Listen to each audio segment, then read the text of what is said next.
پروردگار بحروں بر،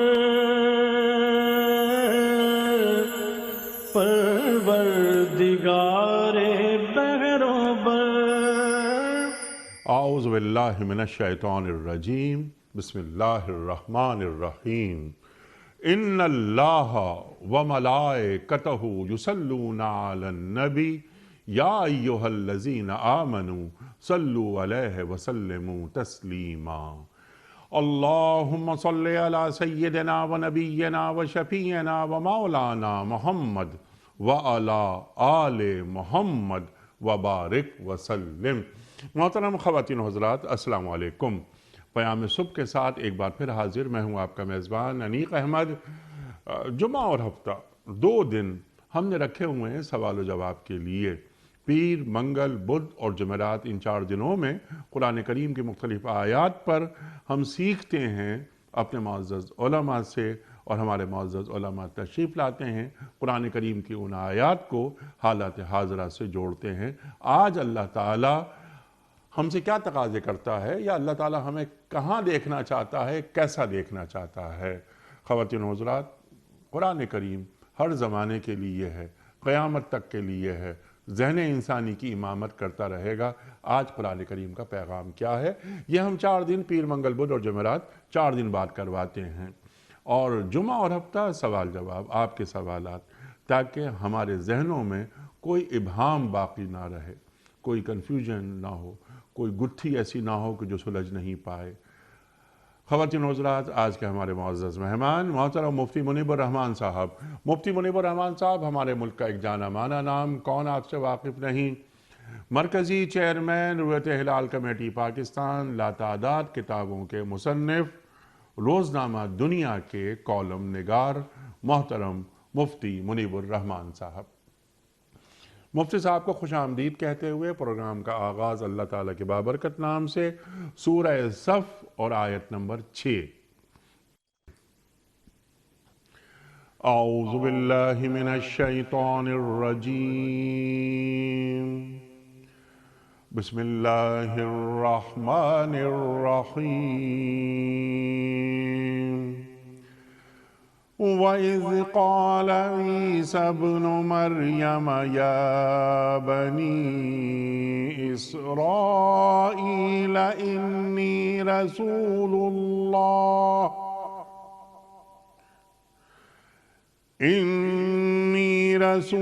اللَّهِ إِلَيْكُمْ مُصَدِّقًا لِمَا بَيْنَ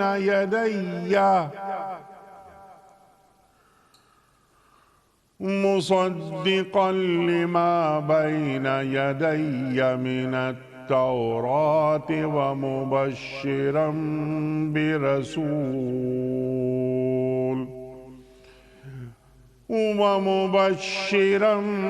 برسول يأتي من بعد اسمه أحمد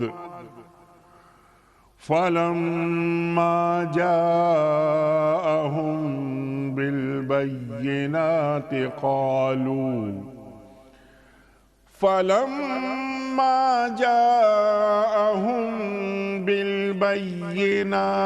قالوا هذا سحر مبين۔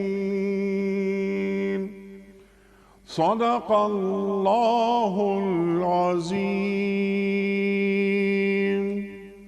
اور یاد کرو عیسیٰ ابن مریم کی وہ بات جو انہوں نے کہی تھی کہ اے بنی اسرائیل، میں تمہاری طرف اللہ کا بھیجا ہوا رسول ہوں، تصدیق کرنے والا ہوں اس تورات کی جو مجھ سے پہلے آئی ہوئی موجود ہے، اور بشارت دینے والا ہوں ایک رسول کی جو میرے بعد آئیں گے، جن کا نام احمد ہوگا۔ مگر جب وہ ان کے پاس کھلی کھلی نشانیاں لے کر آئے تو انہوں نے کہا یہ تو صریح دھوکہ ہے۔ صدق اللہ العظیم۔ محترم مفتی منیب الرحمان صاحب کی خدمت میں آج کے پروگرام کے حوالے سے پہلا سوال، ذرا مشکل سوال تھوڑا سا، زعیم ہاشمی صاحب کا، کہ تصوف میں کشف کا حوالہ ملتا ہے، یہ کشف کسے کہتے ہیں؟ بسم اللہ الرحمن الرحیم الحمد للہ حمدا کثیرا طیبا واسعا مبارکا الصلاة والسلام علی رسول اللہ صلاة دائما ابدا صلی اللہ علیہ وعلی آلہ الکرام وصحبہ العظام اجمعین۔ انیق احمد صاحب، کشف کے معنی ہے حجاب کا، پردے کا اٹھ جانا، ٹھیک جسے انگریزی میں ہم انویل کہہ سکتے ہیں۔ ٹھیک تصوف کی اصطلاح میں کشف کے معنی یہ ہیں کہ وہ حقائق یا وہ چیزیں جو ہمارے سامنے نہیں ہیں یا ہم سے دور فاصلے پر ہیں تو اس کے پردے اٹھ جائیں ٹھیک اور ہمیں ایسے نظر آئیں جیسے وہ ہماری نگاہوں کے سامنے ہیں۔ ٹھیک جیسے رسول اللہ صلی اللہ علیہ وآلہ وسلم میدان جہاد برپا تھا، ایک شخص داد شجاعت دے رہا تھا، اللہ کے پیارے رسول صلی اللہ علیہ وآلہ وسلم نے فرمایا جو کسی جہنمی کو دیکھنا چاہے اس کو دیکھے۔ صحابہ حیران ہو گئے کہ مار کا ایک کارزار گرم ہے، اسلام اور کفر کی لڑائی ہے، یہ مسلمانوں کی طرف سے لڑ رہا ہے، تو حضور نے کیسے اسے فرما دیا؟ ٹھیک کچھ دیر کے بعد ایسا ہوا کہ اس کے بازو پر مخالف کی، دشمن کی تلوار لگی، اس سے خون رسنے لگا، وہ واپس آیا، اس سے تکلیف برداشت نہ ہو سکی تو اس نے ہاتھ کو پاؤں تلے رکھ کر اپنے بازو کو سے جدا کر دیا ٹھیک اور خون بہتے بہتے اس کا انتقال ہو گیا۔ اب ظاہر ہے کہ اگر وہ اس کرب کو برداشت کرتا تو یا تو اس کے علاج کی کوئی تدبیر ہو جاتی یا اسی میں اس کی موت واقع ہوتی تو درجہ شہادت ملتا، مگر چونکہ اس نے خود اپنے موت کا سامان پیدا کیا جس کو خودکشی کہتے ہیں، تو یہ حضور نے اس واقعے کے رونما ہونے سے پہلے بتا دیا۔ اسی طرح سے مفتی رشید احمد گنگوہی کی فتاوی رشیدیہ ہے، مفتی صاحب سے سوال ہوا کہ کوئی یہ پڑھتا ہے مثلا کراچی میں، بمبے میں، لاہور میں، یا رسول اللہ انظر حالنا و یا حبیب اللہ اسمع قالنا اننی فی بحر غم مغرق خذ یدی سہل لنا اشکالنا۔ تو یہ کہنا شرک ہوگا یا نہیں؟ تو انہوں نے لکھا کہ شرک تو تب ہوگا جب ان کو عالم سامع مستقل عقیدہ کیا جاوے، کسی کا عقیدہ ہو کہ وہ اپنی ذاتی کمال سے جان لیتے، حضور تو مدینہ منورہ میں روضہ رسول میں ہیں، جان لیتے ہیں یا سن لیتے ہیں تو یہ تو شرک ہوگا۔ لیکن اگر عقیدہ یہ ہو کہ اللہ تعالیٰ ان کو مطلع فرما دے گا، کہ اللہ ان کو خبر دے دے کہ یار اے میرے رسول آپ کے ایک غلام آپ کو پکار رہا ہے، یا ملائکہ ان کو پہنچا دیں گے، جیسے کہ درود کی نسبت وارد ہے کہ درود کے بارے میں کہ جب کوئی درود پڑھتا ہے تو اللہ نے ملائکہ مقرر کر رکھے ہیں جو اس تحفے کو لے کر حضور کی بارگاہ میں جاتے ہیں، عرض کرتے ہیں کہ آپ کے فلاں بن فلاں امتی نے فلاں جگہ آپ کی خدمت میں ہدیہ درود پیش کیا ہے، یا بِإِذْنِ ہی تعالیٰ انکشاف ان کو ہو جاوے گا، ٹھیک، یا یہ کہ حضور تو روضہ انور میں آرام فرما ہیں لیکن پردے اٹھ جائیں گے، حضور خود مشاہدہ فرما لیں گے، تو یہ حجاب اٹھ جائیں تو اس کو کشف کہتے ہیں، ٹھیک، اور ایسے مکاشفے صحابہ کرام کے، اولیاء کاملین کے بکثرت کتب میں منقول ہیں، بلکہ بہت بڑے محدث گزرے ہیں، علامہ جلال الدین سیوطی، جی، ان کی ایک کتاب ہے شرح الصدور باحوال القبور، کہ قبروں کے احوال کے بارے میں سینوں کو کھول دینا، کہ قبروں کے اندر جو گزر رہی ہے اس کو اللہ نے بعض اپنے بندوں پر، اولیاء پر منکشف فرما دیا جو قبر والے پر گزر رہی ہے۔ ٹھیک، ایک حدیث پاک میں آتا ہے کہ نبی کریم صلی اللہ علیہ وآلہ وسلم کا گزر ایک دو قبروں کے پاس سے ہوا، آپ وہاں رک گئے، آپ نے فرمایا کہ انہما یعذبان، انہیں قبر میں عذاب مل رہا ہے، وما یعذبان بکبیر، اور کسی بڑے گناہ کی وجہ سے نہیں۔ فرمایا کہ ایک تو یہ کہ یمشی بن نمیمہ، چغلیاں کھاتا تھا، اور دوسرا یہ کہ اپنے آپ کو پیشاب کی چھینٹوں سے بچاتا نہیں تھا، اللہ، تو اب وہ تو قبر میں ہے، لیکن اس پر جو گزر رہی ہے، حضور پر کشف ہوا، حضور ان کے احوال کا مشاہدہ کر لیا، تو یہ کشف انبیاء کرام کو ہوتا ہے، انبیاء کرام کے فیضان سے اولیاء کرام کو بھی ہوتا ہے، اور اس کی بے شمار نظیریں موجود ہیں۔ ٹھیک، لیکن یہ من جانب اللہ ہوتا ہے، بالکل اللہ کی قدرت سے، جی، اس کے دیے ہوئے اور اللہ کے اذن سے ہوتا ہے۔ اذن سے ہوتا ہے۔ ٹھیک ہے مفتی صاحب، کلیئر ہوگی بات۔ محمد علی صاحب ہیں مظفر آباد سے، ان کا ایک سوال ہے، بڑا ہمارا یہ ایک سماجی مسئلہ بھی ہے۔ وہ فرماتے ہیں کہ مفتی صاحب، بعض لوگوں کا تکیہ کلام بن جاتا ہے کہ چھوٹوں کو یا اپنے سے کمتر لوگوں کو بلا تردد حرام زادہ کہہ دیتے ہیں، کیا اس سے حد قذف لازمی آتی ہے؟ نیز اگر کوئی کسی کو کہہ دے تو اس کا کوئی کفارہ ہے؟ انیق احمد صاحب، یہ ہماری بڑی بدقسمتی ہے جی ہاں، کہ ہمارے ہاں اس طرح کے کلمات بلا سوچے سمجھے لوگوں کی زبانوں پر جاری ہوتے ہیں۔ ظاہر ہے کہ اگر کوئی کسی کو معاذ اللہ حرام زادہ کہتا ہے اور اس کی معنویت کو جان کر کہتا ہے، تو یہ تو اس کے ماں باپ پر زنا کا الزام ہوا، اور کوئی کسی پر زنا کا الزام لگائے تو جب تک 4 گواہوں سے ثابت نہ کر سکے اس پر حد قذف جاری ہوگی، جو 80 کوڑے قرآن مجید میں بیان کیے گئے ہیں۔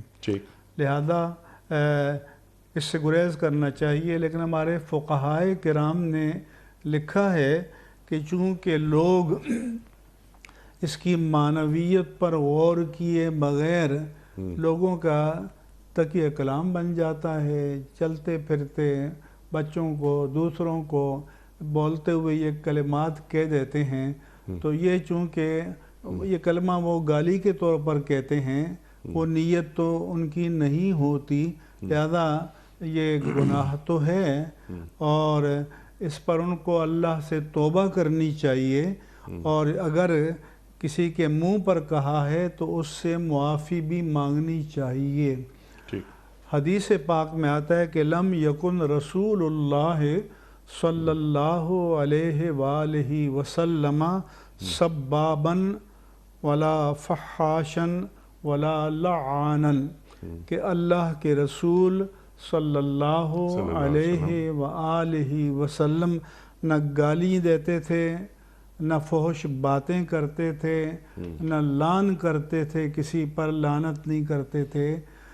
ہاں، اگر کبھی آپ کو کسی پر غصہ آ جاتا تو آپ فرماتے تربت جبین ہو یا تربت یدا ہو، کہ اس کی پیشانی خاک آلود ہو جائے، اس کے ہاتھ خاک آلود ہو جائیں، اور رغم انف رجل، آدمی کی ناک خاک آلود ہو جائے، لیکن کوئی گالی کا کلمہ اللہ کے پیارے رسول صلی اللہ علیہ وآلہ وسلم آپ کی زبان مبارک پر کبھی بھی نہیں آتا تھا، ہرگز نہیں آتا تھا، بلکہ آپ صلی اللہ علیہ وآلہ وسلم نے فرمایا کہ سباب المسلم فسق وقتالہ کفر، کہ مومن کو گالی دینا فسق ہے، اور فسق کے معنی اللہ کی نافرمانی، اللہ کے رسول کی نافرمانی،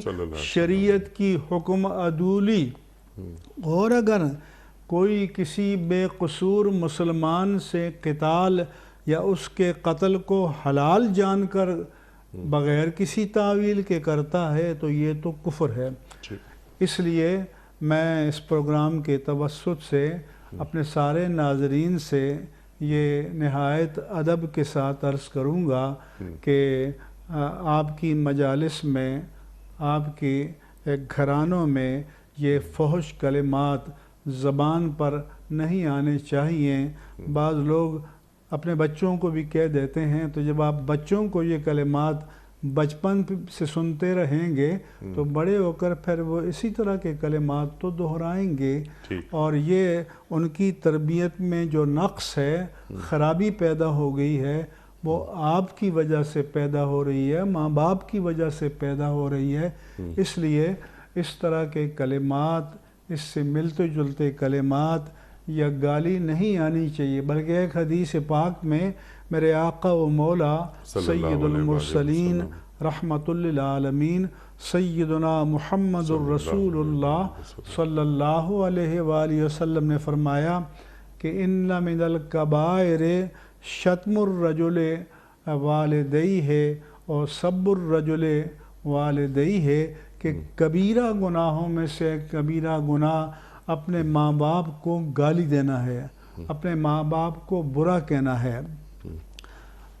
صحابہ نے حیرت میں ڈوب کر عرض کیا کہ یا رسول اللہ صلی اللہ علیہ وسلم، اپنے ماں باپ کو کوئی ایشتم الرجل والدہ، کیا کوئی اپنے ماں باپ کو خود گالی دے سکتا ہے؟ آپ نے فرمایا کہ ہاں، یشتم اباہ یسب اباہ و یسب ابا، یسب امہ و یسب امہ، کہ وہ دوسرے کے باپ کو گالی دیتا ہے اور وہ ری ایکشن میں، ان ریٹیلیشن، رد عمل میں اس کے باپ کو گالی دیتا ہے، وہ دوسرے کی ماں کو گالی دیتا ہے اور وہ رد عمل میں اس کی ماں کو گالی دیتا ہے۔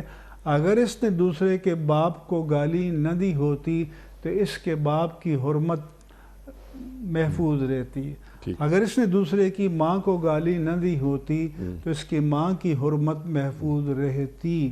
تو اس کو شریعت میں سد ذرائع کہتے ہیں کہ برائی کا راستہ روکو، کوئی ایسا روزن، کوئی ایسی کھڑکی روشندان کھلا نہ چھوڑو جہاں سے برائی پینیٹریٹ کرے اور نفوذ کرے۔ اس کا احسن طریقہ یہ ہے کہ اپنی زبان پر قابو پاؤ۔ ایک صحابی نے رسول اللہ صلی اللہ علیہ وآلہ وسلم کی بارگاہ میں عرض کیا کہ ان اخوف ما تخاف علیہ، کہ یا رسول اللہ، سب سے خوفناک چیز جس کا مجھے اپنے بارے میں خوف ہو، یا جس کا آپ کو میرے بارے میں خوف ہے، وہ کیا ہے؟ تو اللہ کے پیارے رسول صلی اللہ علیہ وآلہ وسلم نے اپنی زبان مبارک کو اس طرح اپنے انگلی میں پکڑا، فرمایا کہ ہاذا، یہ زبان کو کنٹرول کرو، اللہ اکبر، یہ سب سے زیادہ خطرناک چیز ہے، یہ تمہارے وجود میں سب سے خطرناک آلہ ہے۔ المسلم من سلم المسلمون من لسانہ و یدہ، حقیقی مسلمان، کامل مسلمان، سچا مسلمان وہ ہے کہ جس کے ہاتھ اور زبان کی آزار سے باقی مسلمان محفوظ رہیں۔ اب آپ سوچیں کہ زبان سے کیا کیا گناہ ہوتے ہیں۔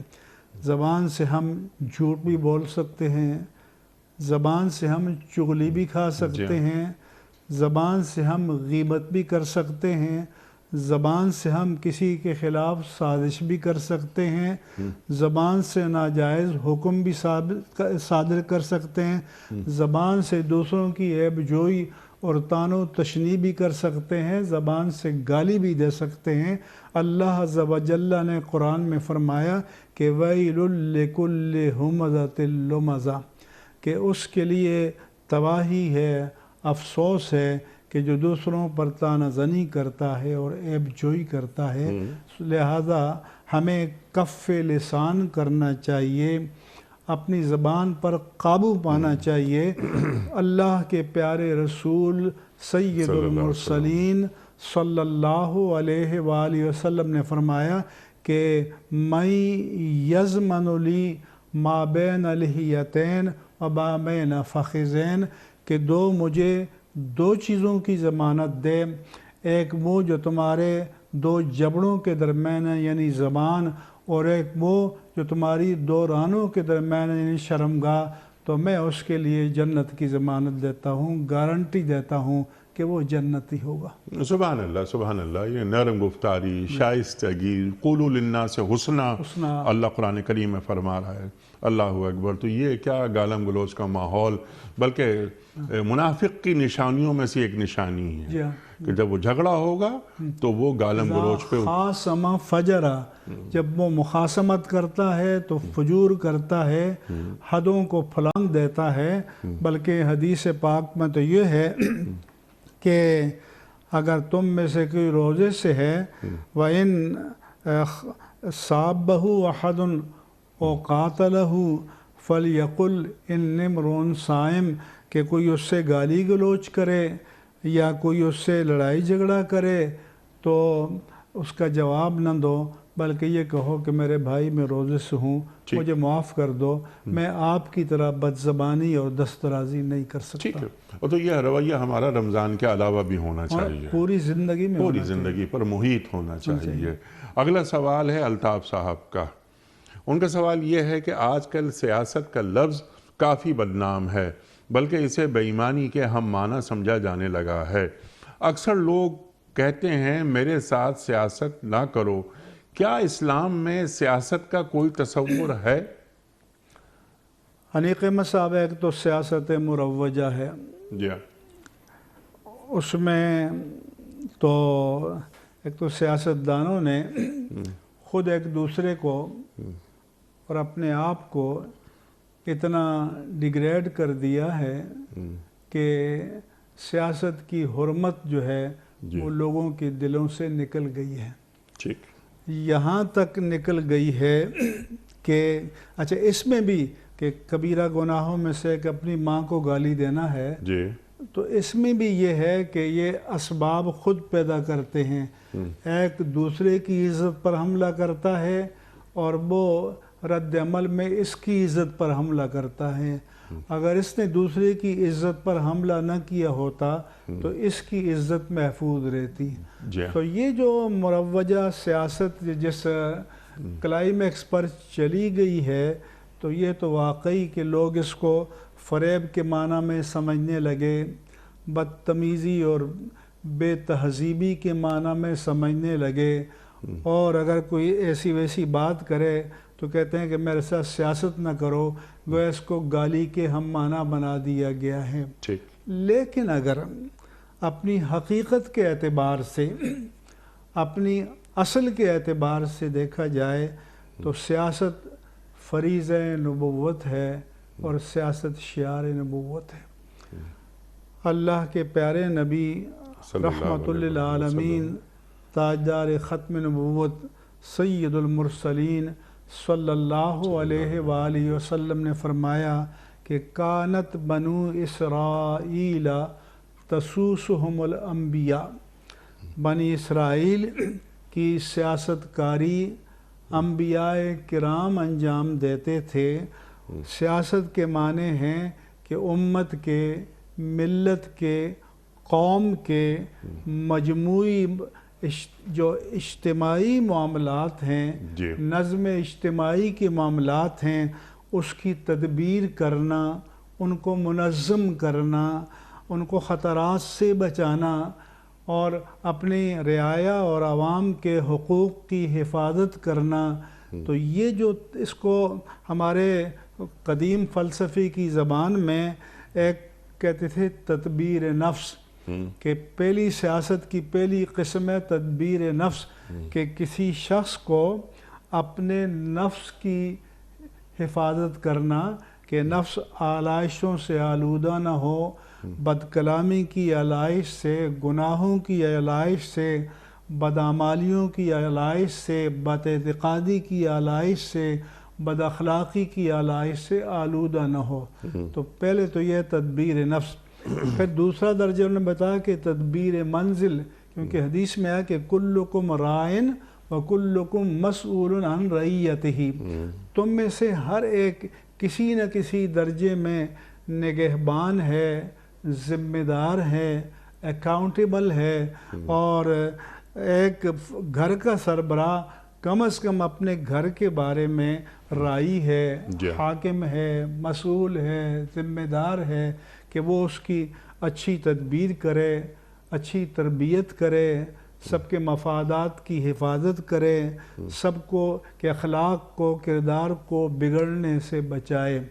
اگلا درجہ ہے کہ تدبیر مدن، جس کو آج کل ہم نیشنل پالیٹکس کہتے ہیں یا قومی سیاست کہتے ہیں، تو اس کے بارے میں اللہ کے رسول صلی اللہ علیہ وآلہ وسلم نے فرمایا کہ کانت بنو اسرائیل تسوسہم الانبیاء، بنی اسرائیل کی سیاست کاری انبیاء کرام انجام دیتے تھے، ان کے اجتماعی امور کا نظم اور تدبیر حکیمانہ انداز میں اللہ تعالیٰ کے احکام اور شریعت کے حدود کے اندر رہتے ہوئے انبیاء کرام انجام دیتے تھے۔ کلما ہلک نبی خلفہ نبی، جب ایک نبی وصال فرما لیتا تو کچھ وقفے کے بعد اللہ تعالیٰ دوسرا نبی بھیجتا، اور وہ اسی پہلے نبی کے مشن کو کیری آن کرتا، کنٹینیو کرتا، بلکہ بعض اوقات ایک وقت میں ایک سے زیادہ انبیاء کرام آئے۔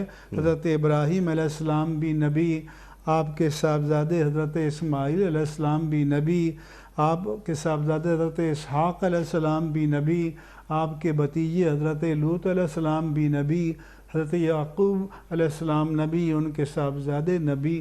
تو یہ انبیاء کرام انجام دیتے تھے۔ الا انہ لا نبی بعدی، مگر میرے آقا و مولا صلی اللہ علیہ وآلہ وسلم نے فرمایا کہ ختم بی النبیون، اللہ تعالیٰ نے مجھ پر نبوت کا سلسلہ ختم کر دیا ہے۔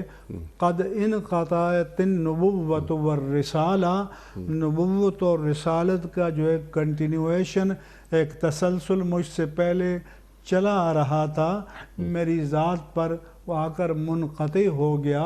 فَإِنَّهُ لَا نَبِيَّ بَعْدِي، میرے بعد کوئی اور نبی نہیں آئے گا، قیامت تک میری نبوت جاری رہے گی، قیامت تک میری شریعت جاری نافذ رہے گی، قیامت تک قرآن کریم کی شریعت نافذ رہے گی۔ تو سیکون من بعدی خلفاء، میرے بعد خلفاء آئیں گے، اور وہ امت کے اجتماعی امور اور نظم اجتماعی کے معاملات کی اللہ تعالیٰ کے احکام اور شریعت کی حدود میں رہتے ہوئے تدبیر کریں گے۔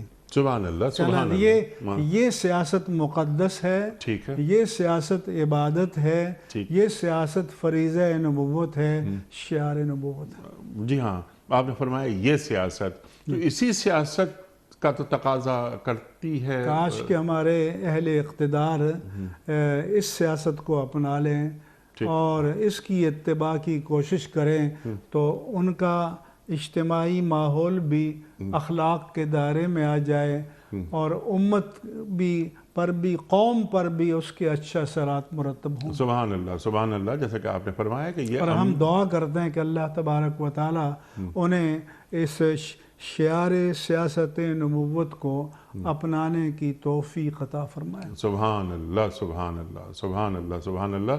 تو معاشرے سے جو ایک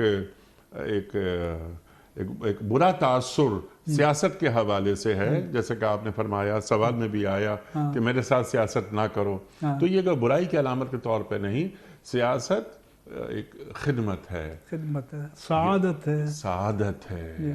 سبحان اللہ سبحان اللہ. مفتی صاحب کچھ ویڈیو کوئسچنز آپ کی خدمت میں. پہلا سوال مفتی صاحب کی خدمت میں. پروردگار بہروبر. میرا نام فرحت یوسف ہے. السلام علیکم مفتی صاحب. کیا مرحوم والدین کو یاد کر کے رونے سے والدین کو تکلیف ہوتی ہے؟ پروردگار بہروبر. جناب والا.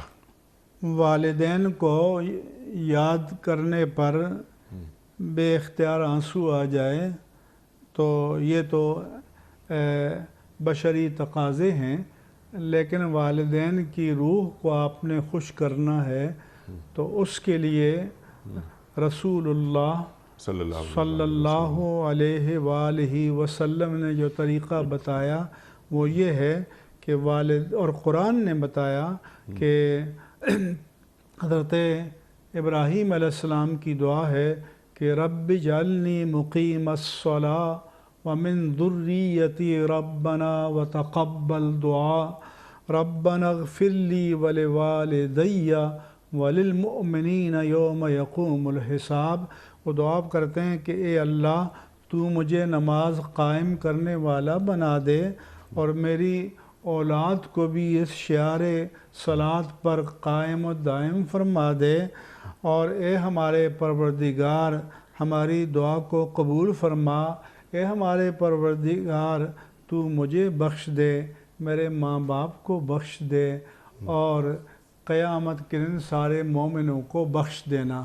تو یہ شعار نبوت ہے کہ ماں باپ کے لیے مغفرت کی دعا مانگنا، اور یہ قرآن کی تعلیم ہے.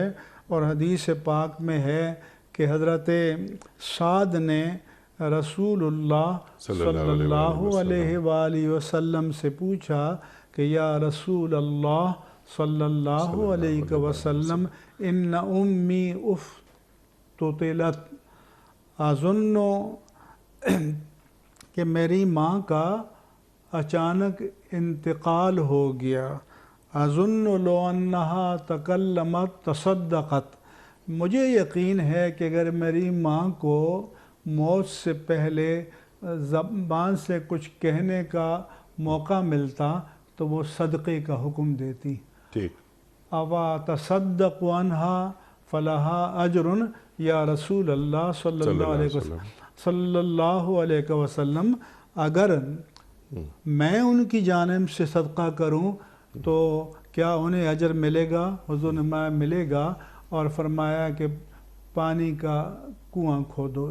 چنانچہ انہوں نے پانی کا کنواں کھودا اور اس کو اپنی والدہ ماجدہ کے نام پر وقف کر دیا، اور اس کا نام تھا بئر ام سعد، ام سعد کا کنواں، یعنی وہ کنواں جو سعد نے اپنی والدہ ماجدہ کے ایصال ثواب کے لیے وقف کیا. لہذا آپ مالی صدقہ کریں، ماں باپ کی روح کو سکون ملے گا.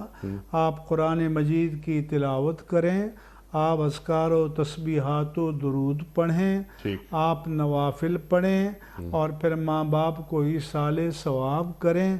آپ کے ماں باپ کو روحانی سکون ملے گا. اور آپ نیک کام کریں تو یہ بھی آپ کے ماں باپ کے لیے صدقہ جاریہ ہوگا. آپ دعا کریں تو یہ بھی آپ کے ماں باپ کے لیے صدقہ جاریہ ہوگا. مفتی صاحب جب مغفرت کی دعا مانگتے ہیں ہم اپنے والدین کے لیے اور کوئی کار خیر کرتے ہیں اپنے والدین کے نام سے انہیں منسوب کر دیتے ہیں، تو جنت میں بھی ظاہر طبقات ہیں، یا تو کیا جنت میں موجود ہمارے والدین کے طبقات میں اضافہ اللہ کر دیتا ہے؟ حدیث پاک میں آتا ہے کہ ترفع للمیت درجتہ، کہ میت کا عالم برزخ میں درجہ بلند کر دیا جاتا ہے. تو وہ ایک درجے میں ایک مقام پر ہوتا ہے میت مرد کی یا عورت کی، تو وہ حیرت کے مارے اللہ کی بارگاہ میں عرض کرتے ہیں کہ یا رب انا ذالکا، اے اللہ یہ کرم کیسے ہو گیا؟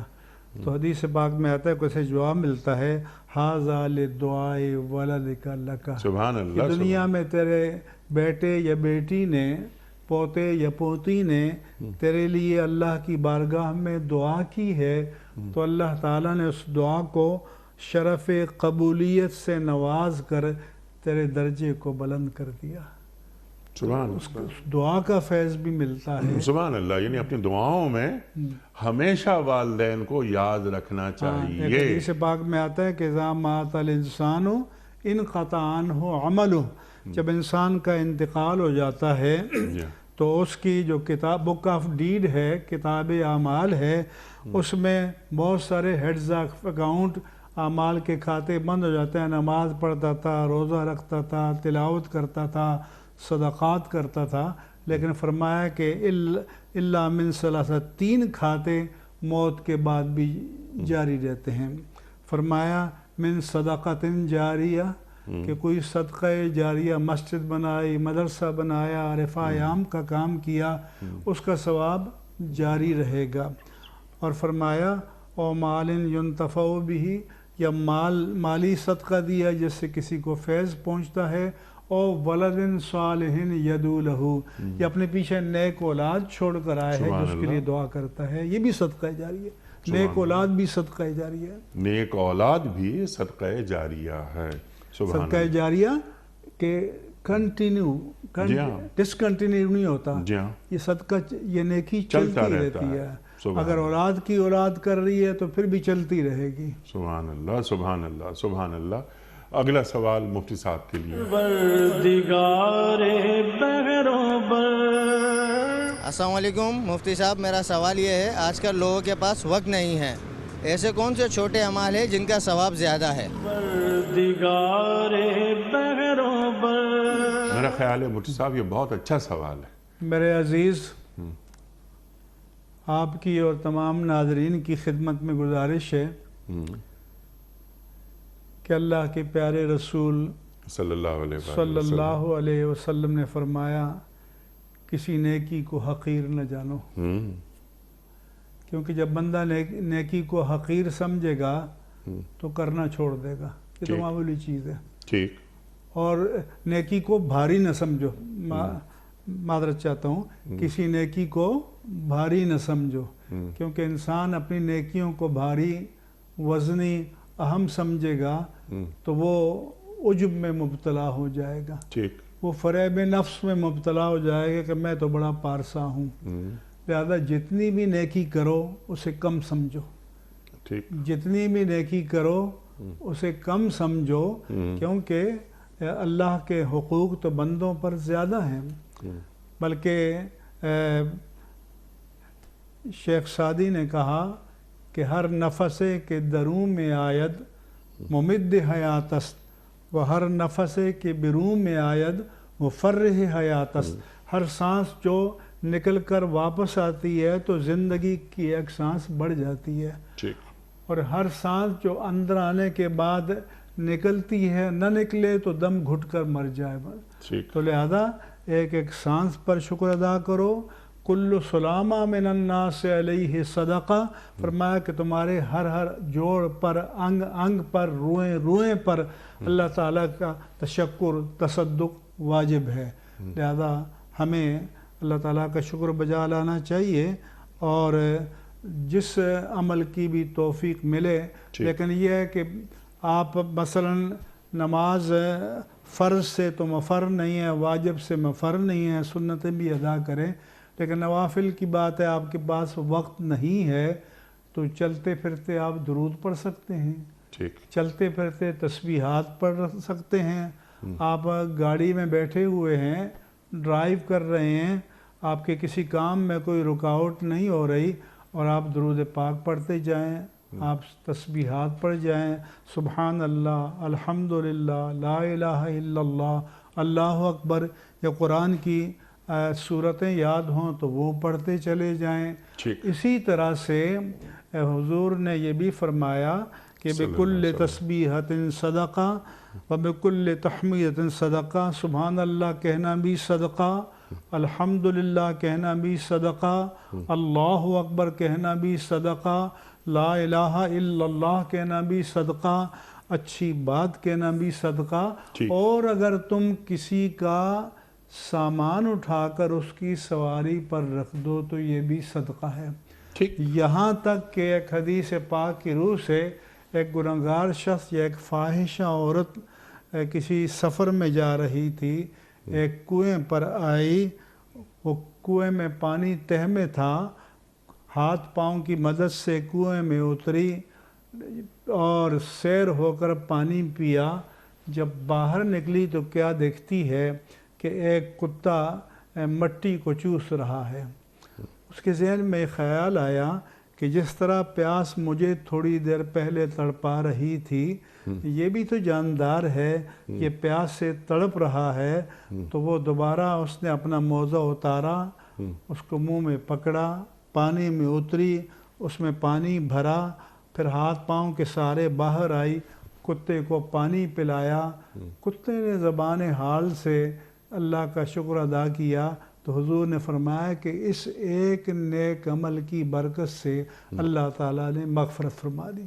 اللہ اکبر. اس لیے کچھ پتہ نہیں کہ کون سی ادا، کون سا عمل اللہ کی بارگاہ میں مقبول ہو جائے، کیے چلے جاؤ. فارسی میں کہتے ہیں کہ رحمت حق بہانہ می جوید. ایک معنی تو یہ ہے کہ اللہ کی رحمت بہانہ تلاش کرتی ہے کہ کوئی مانگے تو صحیح. ہم تو مائل بکرم ہیں، کوئی سائل ہی نہیں، راہ دکھلائیں کسے، کوئی راہ روے منزل ہی نہیں. اور ایک معنی یہ ہے کہ رحمت حق بہا نمی جوید. اللہ کی رحمت بہت کچھ نہیں مانگتی، وہ تو بہانہ مانگتی ہے، ہیلہ مانگتی ہے. کچھ اس کی بندگی کے لیے کر دو، تمہاری کوئی ادا اس کو پسند آ گئی تو تمہاری نجات کا سامان ہو جائے گا. سبحان اللہ، سبحان اللہ. صدقات کی طرف آپ نے اشارہ فرمایا، اس کے طویل سلسلے ہیں، لیکن جو سوال سائل نے کیا اس سے یعنی ان کا سوال تو یہ تھا نا کہ ہم بڑے مصروف ہو گئے ہیں، بعض اس لیے میں نے کہا کہ چلتے پھرتے درود پڑھو، تسبیحات پڑھو. لیکن میرا سوال، کسی کو نابینا کو سڑک کو کراس کرا دو، کسی کا وزن اٹھا لو، سڑک سے پتھر اسے ہٹا دو، یہ تمام چیزیں صدقہ ہے اور اس نیکی کا اجر ہے. ٹھیک ہے، لیکن اب اس سوال میں اپنا سوال ایڈ کرتا ہوں. سبحان اللہ و بحمدہ سبحان اللہ العظیم، کلمات ان کے بارے میں اللہ کے پیارے رسول صلی اللہ علیہ وآلہ وسلم نے فرمایا، کلمتان حبیبتان للرحمن خفیفتان علی اللسان ثقیلتان فی المیزان سبحان اللہ و بحمدہ سبحان اللہ العظیم. کہ دو کلمے ایسے ہیں جو اللہ کو بڑے محبوب ہیں، اللہ کو بڑے پیارے ہیں، زبان پر ادا کرنے ہلکے اور نہایت آسان ہیں، لیکن کل جب میزان عدل میں اعمال کا وزن کیا جائے گا تو بڑے ہیوی اور بڑے بھاری ثابت ہوں گے. وہ دو کلمے ہیں، سبحان اللہ و بحمدہ سبحان اللہ العظیم. اللہ مجھے اور آپ کو چلتے پھرتے یہ پڑھنے کی سعادت و توفیق عطا فرمائے. سبحان اللہ، سبحان اللہ. اسی طرح کے چند کلمے یا چند کلمات آپ ہمیں تعلیم فرما دیجئے. ایک تو جو میں نے ابھی حدیث بیان کی کہ سبحان اللہ، الحمدللہ، اللہ اکبر. سبحان اللہ اور الحمدللہ تو اس حدیث کے جو آپ نے اشارہ کیا میں نے بیان کی موجود ہے. اللہ اکبر کا ذکر حدیث میں، لا الہ الا اللہ کا ذکر حدیث میں ہے، خود قرآن مجید میں ہے کہ واللہ الذی لا الہ الا ہو الملک القدوس السلام المؤمن المہیمن العزیز الجبار المتکبر سبحان اللہ۔ پھر فرمایا کہ هو اللہ الخالق البارئ المصور لہ الاسماء الحسنی۔ تو اللہ کے سارے پیارے نام ہیں، کسی بھی نام سے لوگوں نے کہا کہ جی آپ کبھی اللہ کہتے ہیں کبھی الرحمن کہتے ہیں، تو ہم کس نام سے پکاریں؟ فرمایا کہ قل ادعوا اللہ او ادعوا الرحمن ایما تدعوا فلہ الاسماء الحسنی، کہ تم اللہ کے کر پکارو یا رحمان کہہ کر پکارو، جس نام سے پکارو گے اس کے سارے ہی نام بڑے پیارے ہیں۔ سبحان اللہ سبحان اللہ سبحان اللہ۔ اب یہ کلمات اور درود پاک، درود پاک کے بارے اول و آخر درود پاک ضرور شامل کریں۔ اور ایک حدیث میں اللہ کے رسول نے فرمایا کہ عبادت نافلہ کے علاوہ اگر کوئی شخص کل وقت عبادت فرائض اور سنن اور واجبات کے علاوہ نفلی عبادت کا سارا وقت درود پاک پڑھتا رہتا ہے تو فرمایا کہ پھر میں اس کے لیے کافی ہوں۔ اللہ اکبر اللہ اکبر اللہ اکبر۔ اچھا، اس میں کچھ وقت آدمی کو ملے تو وہ آیت الکرسی پڑھتا رہے۔ بالکل، آیت الکرسی جو قرآن کا قلب ہے کہ اللہ لا الہ الا ہو، اس میں بھی اللہ کے اسم ذات ہے جی، اللہ لا الہ الا ہو الحی القیوم۔ اس کے بارے میں کہا کہ یہ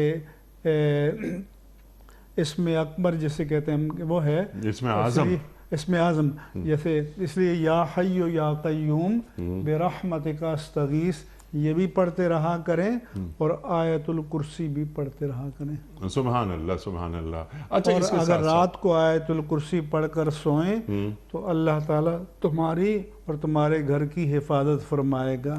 اگر ہم صبح رات کو سوتے وقت اور صبح نکلتے وقت درود پاک پڑھیں، قل هو اللہ احد پڑھیں، قل اعوذ برب الفلق پڑھیں، قل اعوذ برب الناس پڑھیں، سورہ فاتحہ پڑھیں، آیت الکرسی پڑھیں، تو آپ اللہ کی حفاظت میں رہیں گے۔ سبحان اللہ سبحان اللہ۔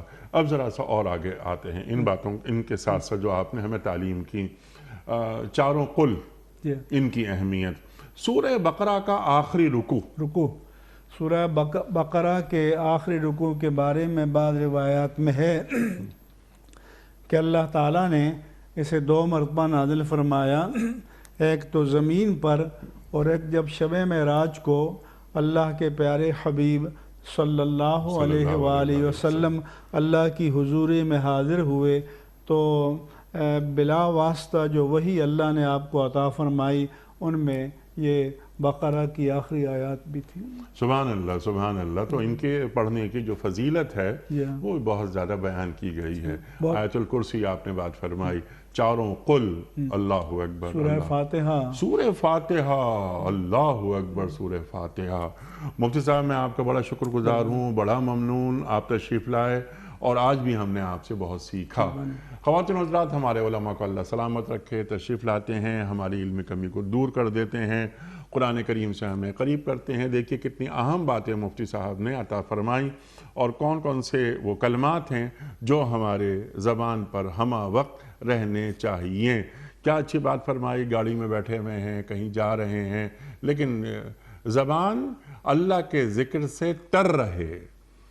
اللہ اکبر۔ مفتی صاحب میں آپ کا ایک بار پھر شکر گزار ہوں، آپ تشریف لائے۔ خواتین حضرات، پیام صبح کا اختتام ہوتا ہے روزانہ ایک قول پر، اور وہ قول ہوتا ہے صاحب نہج البلاغہ امیر المومنین حضرت علی مرتضیٰ کرم اللہ وجہہ کا۔